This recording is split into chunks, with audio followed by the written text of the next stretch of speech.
Two redcoats and two cyberpunks. Very bright colors in nature. Signifies danger.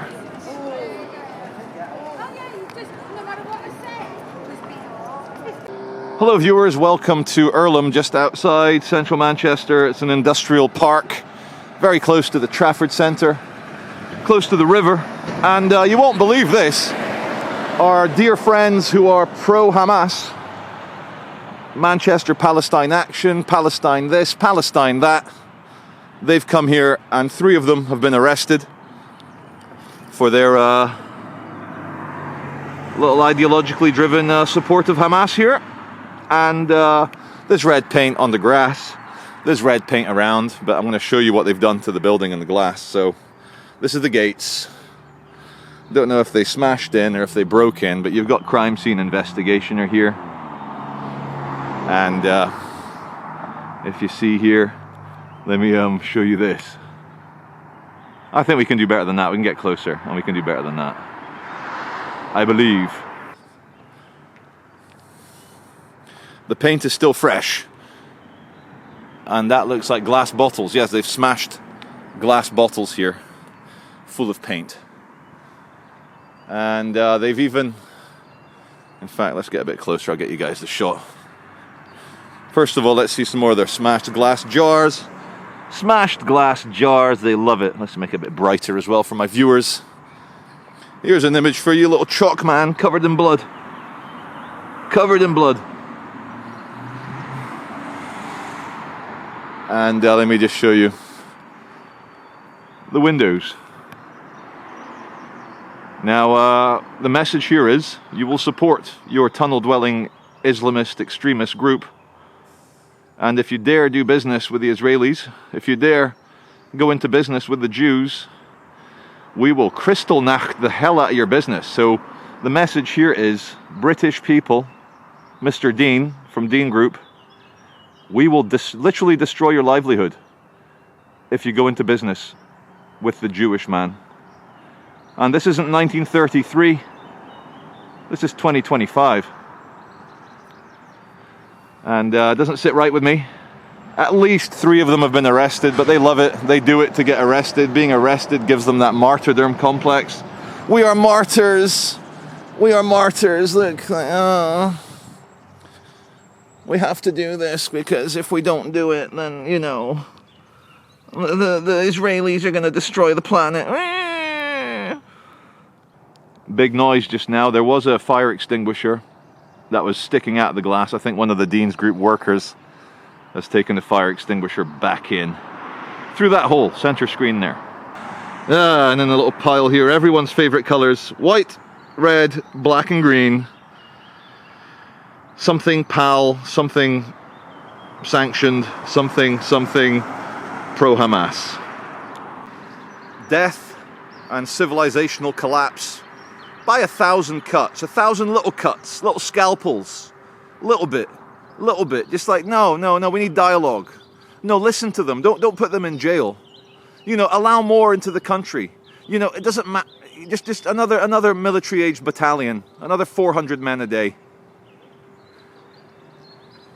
It's all tied together, and only Israel right now, and America is bombing the shit out of the Houthis, getting the stealth bombers ready for Iran, because it's all connected.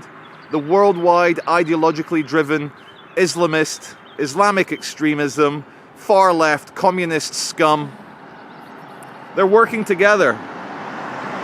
And it doesn't take a genius. You might not be able to see actual people doing it on purpose, but I'm going to come out and say it.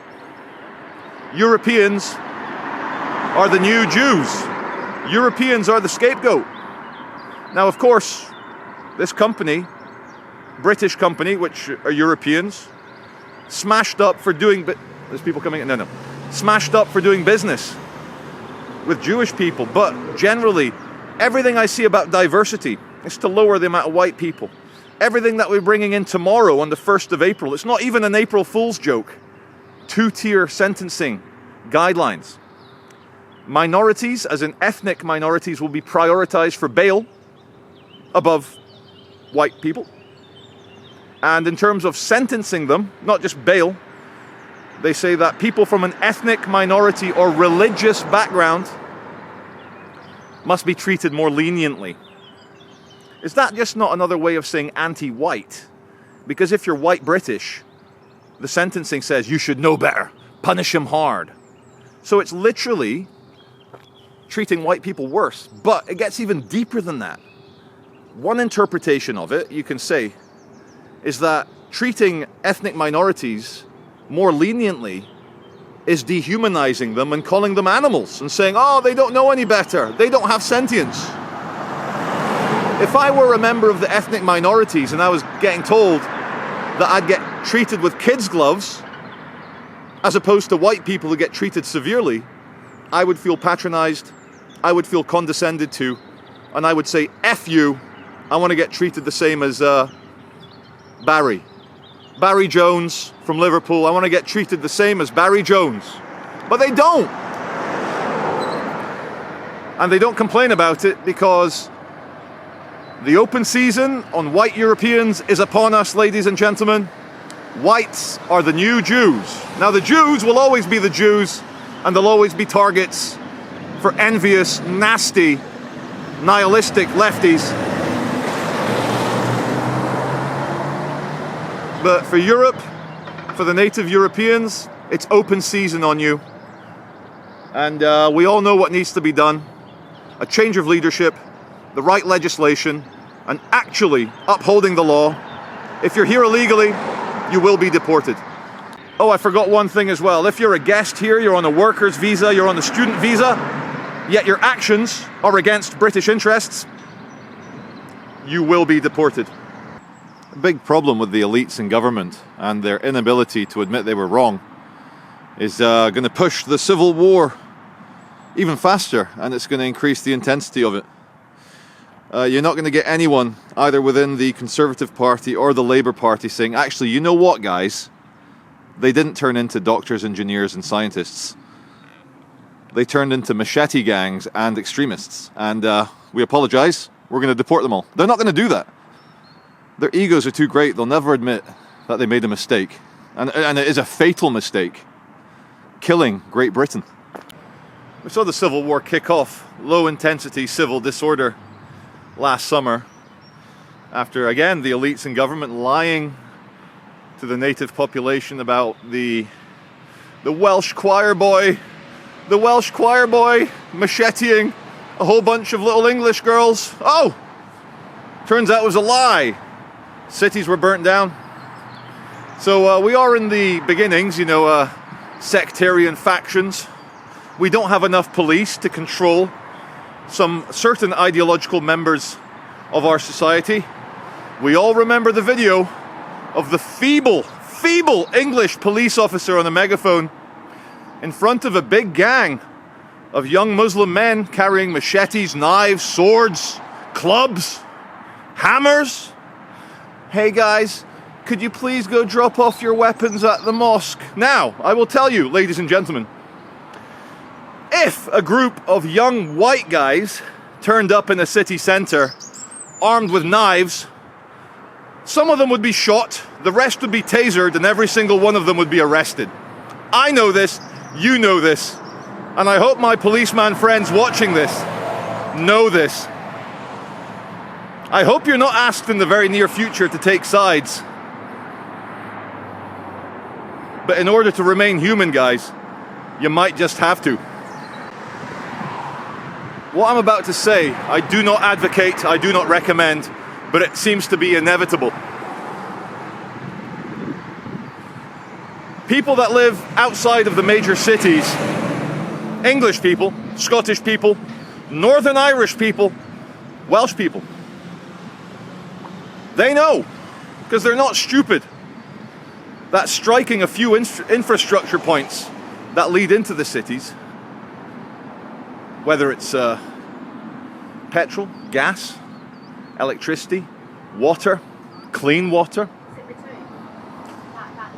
fire services, police services, emergency services.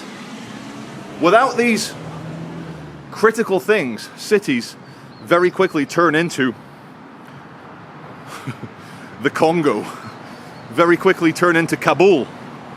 Or if you're a bit older like me, they start to look like Beirut. And I'm sure Beirut looks a bit shitty these days as well after years of Hezbollah. But again, I do not advocate this.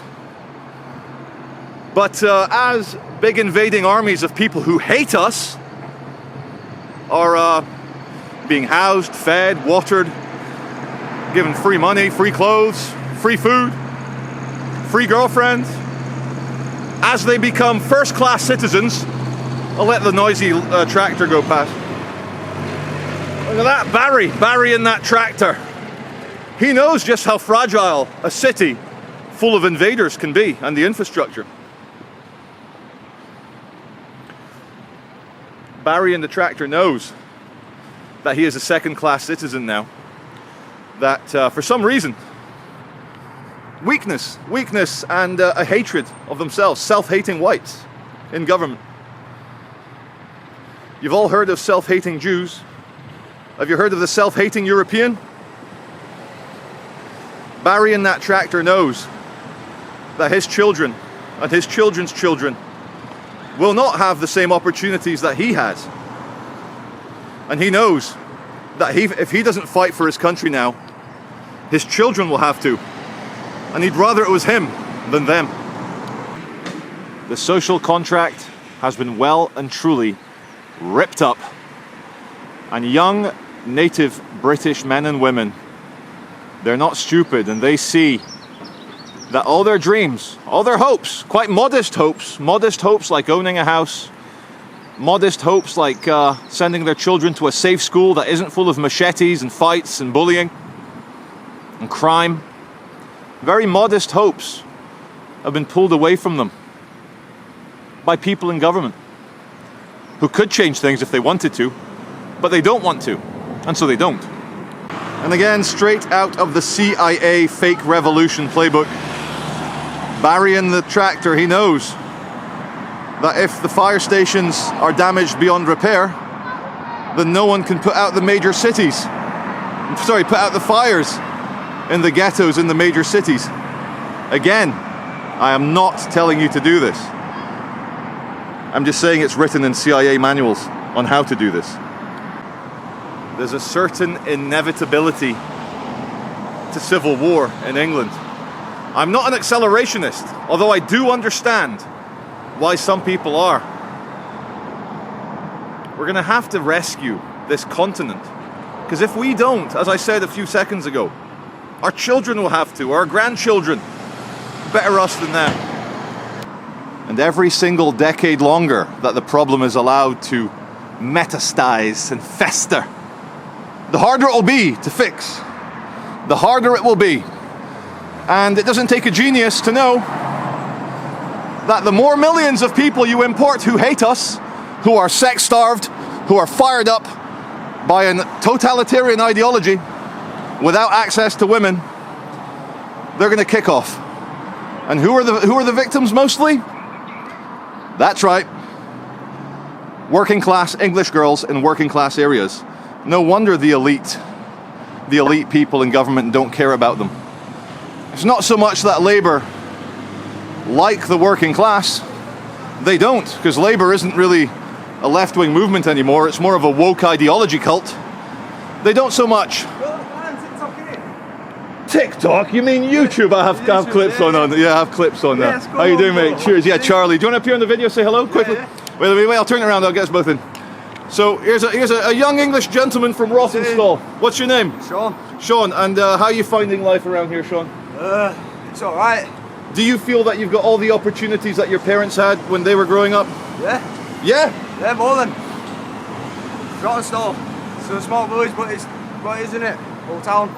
Thank you very much. Thanks for watching. All the best, nice mate. one, Cheers. bro. Take care of yourself. See ya. Take care. Unlike your propaganda merchants, I'm going to leave that bit in. You clearly know that I wanted him to say, nah, I've got no opportunities. But he said he does have opportunities. And long may he succeed. And you see, I'm an honest YouTuber. I'm not going to cut that bit out, even though it's detrimental to my overall message. Young John there. Young John, who we just spoke to, his parents lived on a farm, a very modest farm. And you want to buy a nice modest farm in England? Have you got 1.2 million pounds? Sorry, 1.25 million pounds? No? Well, F you, go live in a slum next to all the boat people. Oh look, it's Rossendale Methodist Church. And the rainbow is an Old Testament sign that signifies men's covenant with God to obey his rules. But unfortunately, since the wokies and the communists have taken over the dominant culture and the government, rainbow means you are giving your children over to the altar of LGTV 4K, and all their orifices are now anyone's. You thought your child was private and could conserve themselves? No, that is bigoted. God, I hate them so much. Let's call them what they are. Anyone who sides with commies or Islamic extremists is a traitor. Is a traitor, and they are nasty woke individuals who want to use the chaos of sectarianism, Islamism and civil war to topple who they consider to be in charge. Now, this is what really pisses me off and makes me slap my slap head. The dominant culture in this country is woke, lefty, Islamist filleting nonsense. There are, of course, rich, straight white men. There are, of course, rich people of every nationality, ethnicity, religion, and even gender. You've got rich women in this country as well. But anyone siding with the woke and the Islamists, I'm not saying I'm going to do anything, but I know a lot of people who will. And in the past, you'd have your head shaved, a bit of tar thrown on you, some feathers. Let's hope it's only that, eh, guys? Let's hope that's. I hope you and your bedfellows, the Islamists and the communists, hope you don't get a Pinochet comes after you with a helicopter. Augusto, time to fire up the chopper. We're going to take some socialists for a ride, show them the mountains. In case you're wondering, we are in Rawtenstall, the town of Rawtenstall in Rossendale, just north of Bury, just south of Blackburn and Burnley, and uncomfortably close to Bolton as well. I'm deep in it here, deep behind enemy lines. See all these grey pigeons? The government is treating them as first-class pigeons to make sure that they eventually force out that white pigeon over there who is a bigot, a far-right bigot, and for having a successful nation under Christ and helping the world through democracy and British values, that pigeon must be punished. Sorry mate, you're the wrong colour. Second class, two-tier pigeonwood.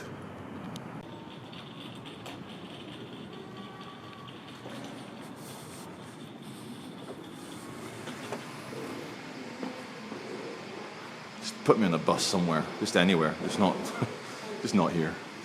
Even in a small town like Rawtenstall, away from a big city, the car ramming of peace barriers are on point.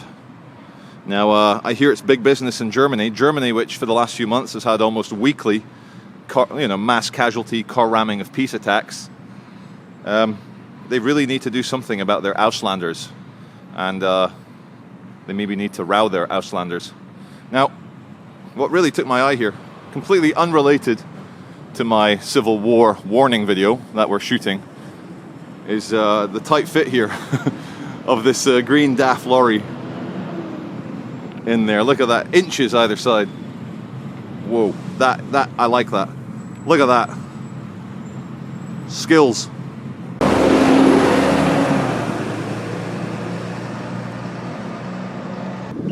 Here outside the job centre, got the biggest traffic light tubes I've ever seen. They really don't want anyone except the lead car seeing what bloody colour is in there. Very strange. Oh, I can't jump the light now. So funny. You guys ever seen the rear of a job centre as bright and sunny and white and lovely as this? Rawtenstall, how do you have such a nice job centre plus? Now, here you go, sir. Here's your factory job for £10 an hour, which means you will never ever be able to even own the smallest, shittiest house in a favela. But it's okay. Today, 500 people arrived from Afghanistan and Syria. They're being put up in a 4-star hotel. They don't have to pay bills. They don't have to pay for anything. But you, Andrew, get back to work. Don't you know that we're going to raise your taxes as well in the autumn budget to make sure that we can afford to, well, replace you with third world people. Bees Knees Bar. Bees Knees opposite Job Centre Plus. Let's see if whilst we look at the back of the bus station here, we can sum up the fertile grounds for civil war in one sentence. How you do it? Here's the recipe. You demonize the native population and remove all chances they could ever hope for of owning a house or living a comfortable life, while at the same time, as they're struggling, tax them even more and give all their money to people who hate them, who arrive here illegally, who have nothing to do with this country, culturally, economically, or politically. And then you replace the native people. Boom, civil war is on the cards. Just like that. Easy recipe. Even, what's her name? I can't remember what her name is. That chef that does the suggestive Christmas shows. What's her name? Nigella Lawson. Nigella Lawson knows how to do a good one.